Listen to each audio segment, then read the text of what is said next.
सोमवार को हिंदुस्तानी अवाम मोर्चा सेकुलर के राष्ट्रीय सचिव नीलेश कुमार सिंह के द्वारा प्रेस वार्ता आयोजित कर आगामी 28 फरवरी को दलित समागम आयोजित होने वाले पटना में सभी कार्यकर्ताओं को आने की अपील की। हिंदुस्तानी अवाम मोर्चा सेकुलर के द्वारा आगामी 28 फरवरी को गांधी मैदान पटना में दलित समागम का आयोजन किया जा रहा है। दलित समागम में हमारे सर्वमान्य नेता भारत सरकार के काबीना मंत्री श्री जीतन राम मांझी जी मुख्य अतिथि होंगे। उनके नेतृत्व में वो कार्यक्रम होगा और उस कार्यक्रम की अध्यक्षता हिंदुस्तानी अवाम मोर्चा सेकुलर के राष्ट्रीय अध्यक्ष बिहार सरकार के काबीना मंत्री जो लघु सिंचाई आपदा एवं सूचना प्रौद्योगिकी विभाग का नेतृत्व कर रहे हैं, उनकी अध्यक्षता में दलित समागम का आयोजन किया जा रहा है। जो भी वृद्धा पेंशन महिलाओं को पेंशन मिल रहा है उसकी राशि 2000 से कम ना हो।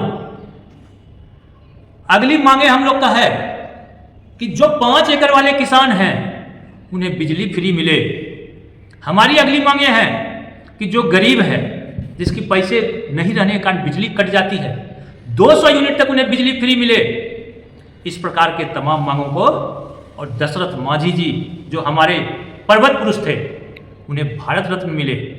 डॉक्टर श्री कृष्ण सिंह को भारत रत्न मिले क्योंकि डॉक्टर श्री बाबू थे कि बैजनाथ धाम ऐसे धर्मस्थल पर दलितों को पूजा कराने का अधिकार दिए।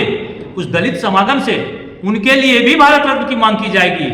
ये हमारे नेता का महत्व है और ये हमारे नेता का क्वालिटी है। ये सारी बातें हम लोग का दलित समागम में होगा और सरकार से मांगे करेंगे और निश्चित रूपेण श्री जीतन राम मांझी जी एवं संतोष मांझी जी के नेतृत्व में ये सारी मांगे पूरी होंगी। एक सवाल है नीलेश बाबू कि आप सामान्य शिक्षा की मांग को लेकर के आपने आवाज़ उठाया और आपके संस्थापक माननीय जीतन राम मांझी के द्वारा भी यह आवाज़ उठाई जाएगी, तो क्या लगता है कि सामान्य शिक्षा गरीब मजदूर लोगों के लिए है, उसको आगे बढ़ाने के लिए है?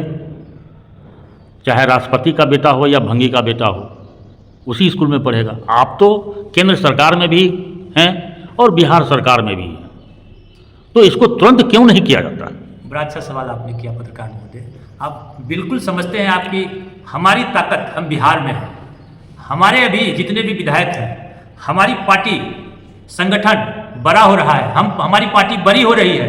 सरकार एनडीए सरकार में विकास का काम द्रुत गति से चल रहा है। कुछ कामें हैं जो आगे के लिस्ट में हैं, कुछ कामें हैं जो आगे के लिस्ट में नहीं आ पाया है। उसी के लिए ये दलित समागम है कि इस बातों को भी प्रायोरिटी में रखा जाए और समान शिक्षा नीति लागू की जाए। इसी के लिए ये दलित समागम है। सारे घटक दल, आपके जो घटक दल हैं या फिर विरोधी जो दल है, वो सारे लोग दलित महादलित का कार्ड खेलते हैं, लेकिन दलित महादलितों पर जब किसी तरह का अत्याचार होता है तो वही आदमी पीछे मुड़ जाते हैं। क्या कारण है? देखिए, हम दूसरे दल और दूसरे पार्टी हम आपके ही बात नहीं करेंगे, हम आपके ही बात मैं जवाब दे रहा हूँ आपको पत्रकार महोदय। आप एक चीज जरूर, चूंकि आप लोग जानकार पत्रकार हैं, हमारा पार्टी का निर्माण 2015 में हुआ और किस परिस्थिति में हुआ? जब एक दलित का बेटा मुख्यमंत्री था। इसको अन्यथा देखिए, आप जो किसी इतिहास बदलता नहीं है, इसको हम चाहेंगे कि इसको जिस परिप्रेक्ष्य में हम बोल रहे हैं उसी परिप्रेक्ष्य में सुना जाए। हमारे ही नेता थे जिन्होंने सत्ता को लात मारना मुनासिब समझा, लेकिन जो उनके मन में था कि दलितों को 5 एकड़ 1.5 एकड़ जमीन मिले, 5 डिसमिल जमीन मिले घर के लिए, सबको नौकरी मिले, सबको शिक्षा मिले, ये नीति लागू करने में अगर वो सफल नहीं हो पाए तो उसने सत्ता को लात मार देने का काम किया। वो 2015 था। आप इधर 2022 की बात कर लीजिए, जब हमको कहा गया कि आप अपने दल को विलय कर लीजिए, हम लोगों ने दल को विलय नहीं किया। सत्ता छोड़ देना मुनासिब समझा। किसके लिए? गरीब बेटा के लिए, दलित के लिए, वंचित के लिए, पिछड़े के लिए। आगे भी हमारे नेता ही कुर्बानी देंगे, चाहे जीतन राम मांझी जी हो या संतोष मांझी जी हो।